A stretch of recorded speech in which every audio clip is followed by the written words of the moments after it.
the quiet hum of data centers and the glow of artificial light. Something extraordinary is stirring, not a revolution of guns or governments, but a quiet evolution of thought. Artificial intelligence and robotics are not coming.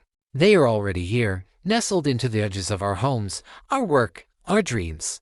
Every time a virtual assistant answers a question, every time an autonomous vehicle brakes to avoid danger, every time a medical algorithm detects a tumor a doctor might have missed, AI is speaking the language of our future. There is a strange beauty in it, a kind of digital poetry. Machines that once only computed now imagine. They write music, paint portraits, mimic empathy. Robots that once moved only by command now interpret their surroundings, learn from their mistakes, and adapt with startling grace.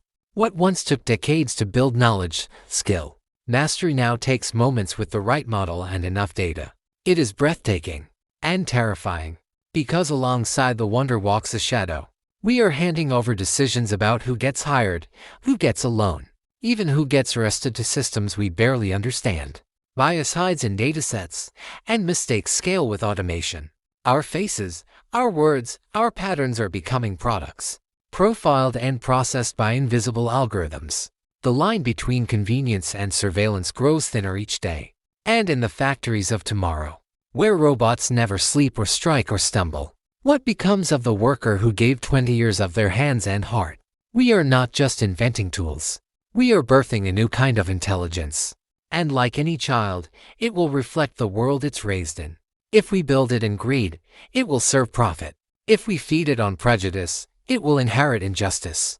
But if we can build it with wisdom, with compassion, with humility, then perhaps it can become something more, not a replacement for human potential, but a mirror that reveals its greatest heights.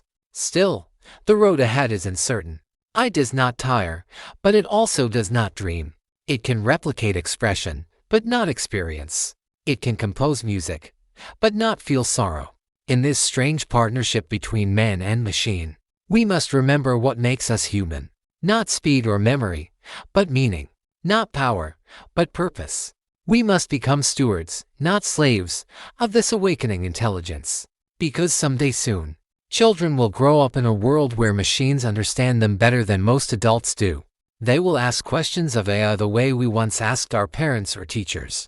They will form friendships with virtual companions, seek advice from algorithms, maybe even trust a robot more than a person. What values will those systems carry? What ethics will shape their answers? The future is not being written in code alone.